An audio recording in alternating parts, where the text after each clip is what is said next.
you can use Instagram to show off your like avocado on toast recipe, or you can use it to launch a new product, or there's the amount of it's so versatile. So I think in that sense for us, Instagram has proven to be the main channel for engagement and reach.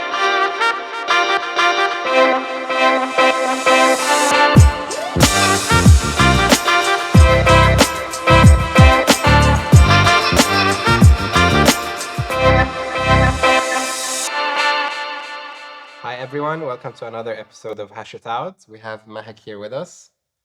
So thanks for joining us, Mahek, today. Thank you for having me. Yeah, if you want to start by telling us a quick overview Sounds about good. your experience and how you got into social media and marketing. Absolutely. So I think I've been living and breathing social media for the last decade or so. That's where I started my career. That's what my interest was even prior to it.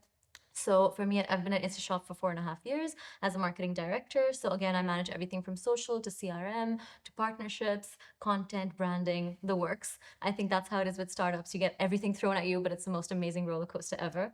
So it's been incredible. I feel like I've been scaling up the company since the pre-pandemic origins, during the Delivery Hero acquisition and all of that, and kind of helping it scale across verticals and across countries. So that's been a fun experience. And how do you manage like to balance all that? It's like an agency basically. You just have many Basically. different clients. My secret to everything in life is a calendar. Mm. No, everything. No, like everything. If I need to make a salon appointment, it's going to be in my calendar. If I Okay. need to call someone back, it's going to be in a calendar. If my calendar were to disappear, I think I wouldn't know how to function. I'd be like, what's my name? So yeah, I think that's how it gets done. Makes sense, makes sense.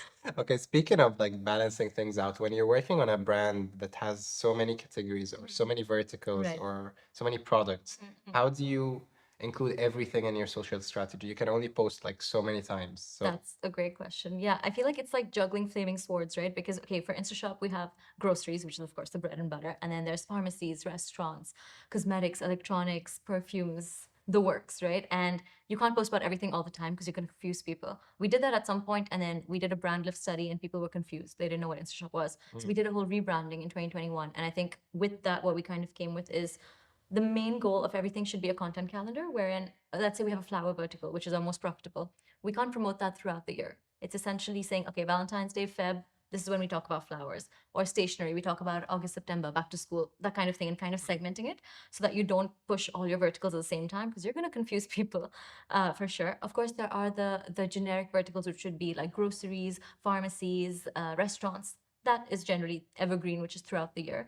And everything is done with thematic content. Everything is pushed to the right people at the right time. In terms of platforms, I think we don't post all the same content on each platform, because that's, I think, a huge mistake that a lot of brands make. Sure, you can repurpose bits and pieces here and there, but if it's copy paste like cookie cutter, it's going to look strange.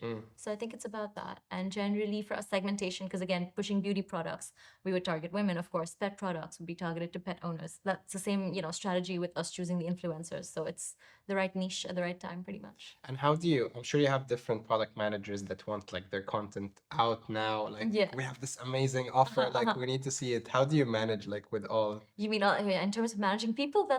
That can be tricky. Generally, not everyone is as understanding. But I think for us, the fact that we try and plan in advance as much as we can, but we leave certain slots available for like ad hoc last minute things. So in that sense, we find a way to fit it all in. But it's pretty clear that everything that we do is very data driven and analytical. So we're never going to push something just because some person in the sales team has asked for it. It's going to be like, hey, look, last time we tried this the way you wanted it. Look at the results. And the numbers speak for themselves. So I think, because without data, we're just people with opinions, right? So the data is really going to help us Yeah, make our definitely. case. Yeah. Reporting is Oh, yeah.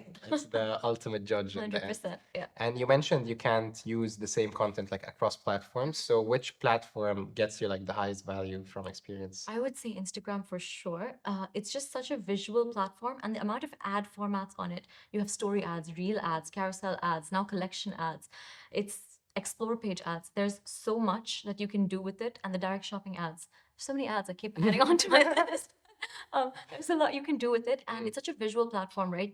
You can use Instagram to show off your like avocado on toast recipe, or you can use it to launch a new product, or there's the amount of it's so versatile. So I think in that sense for us, Instagram has proven to be the main channel for engagement and reach. So that's And what's your favorite placement from all these ads? I personally really like the shopping ads, the ones which are, because it's just so direct. I mean, okay, I'm a bit of a shopaholic, so maybe that's got something to do with it. But if I see an outfit, I see an ad for it, I'm just gonna go get it. So the shopping ads where you just see an outfit, you tap, it takes you directly to that.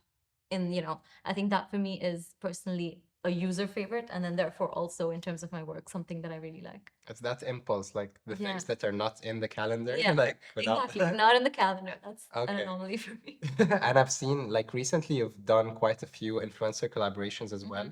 So how do you choose and how do you judge like if it's been successful or not? Right. So again, we have an incredible team who manages influencers, content, all of that. So in terms of influencers, we have really good brand collaborations with relevant influencers. So in terms of influencers, the main metric for us is engagement. So when we partner up with an influencer, again, it's no secret that a lot of people here buy bots and that kind of thing. So follower count is just not something we go by. It's engagement rate because you can have 3 million followers and have 300 likes, and something's a little fishy there, you know. So generally for us, it's engagement rate. And when we have paid collaborations with influencers, we make sure they add us as a collaborator for the most part if it's relevant to their content, because then we directly have that access to the reach, to the shares, comments, likes, views, everything, you know.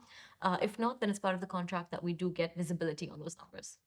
So like basically screenshots because you don't Yeah. trust. Okay, Yeah. okay.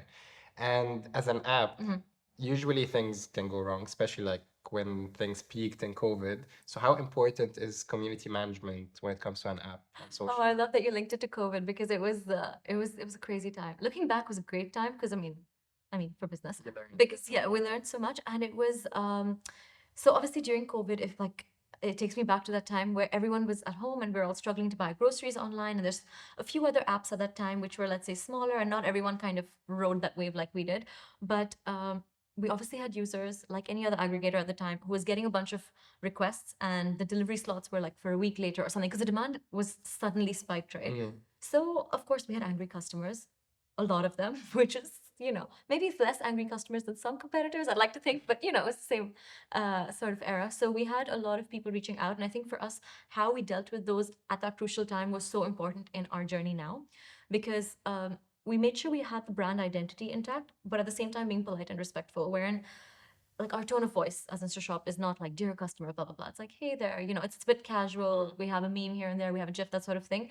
But we do want to make sure we understand and empathize with the customers, you know, requests, because we as people at home during the lockdown were also in that same boat. So it was just kind of about understanding and relating to what the customer is going through, and at the same time trying to find a logical solution. And at the same time, what we did was, as marketing, our department was asked not to work at that point and instead to do customer service, because Interesting. because what are we going to market? The demand's already crazy. So they were like, please don't do your jobs, do their jobs.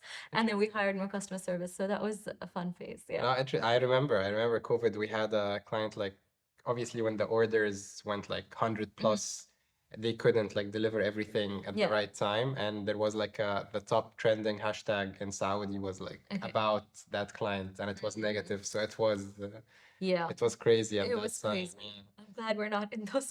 Yeah, no, it was just new. Like Yeah. A you had potential for growth in that sense. But yeah, but I'm glad. like your whole calendar must have been just like Oh, gone for a toss. We're like, let's not do the calendars for Feb, March, April, like until further notice, because we yeah, don't need to do marketing at this point. yeah.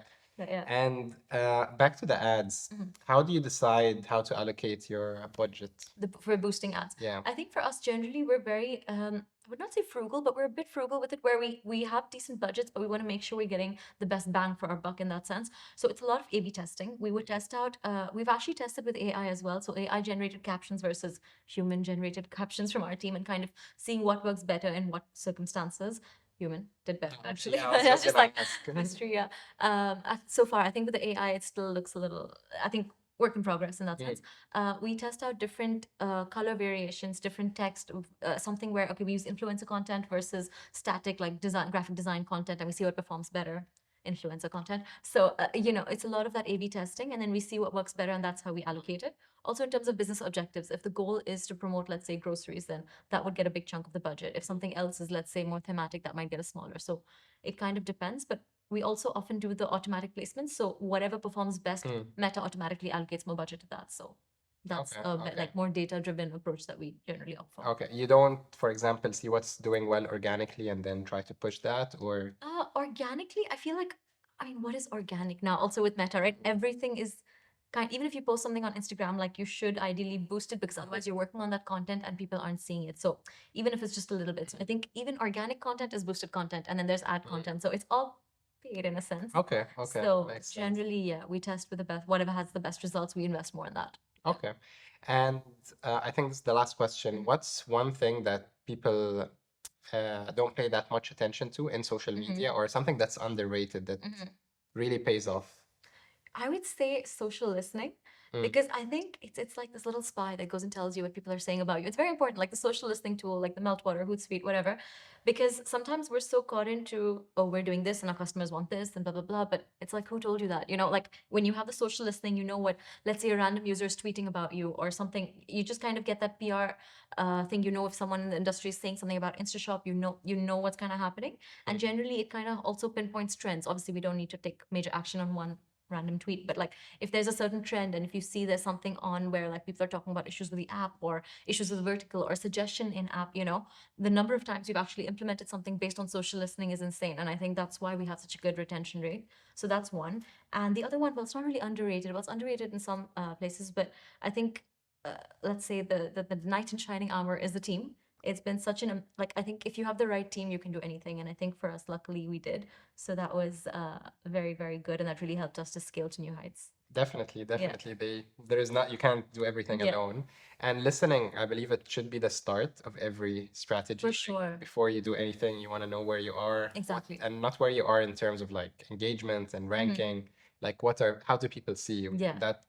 And That's where's the the scope for point. improvement? Because there's always Exactly. scope for improvement. You can be the Exactly. top company, and there's still going to be scope for improvement. So There is always someone that's not yeah, happy, yeah, but maybe you can make them happy. So, exactly. That's the goal. so yeah, thanks again. Thanks Thank for you. joining, and thanks for the Thank you answer. so much. Thank you guys for watching.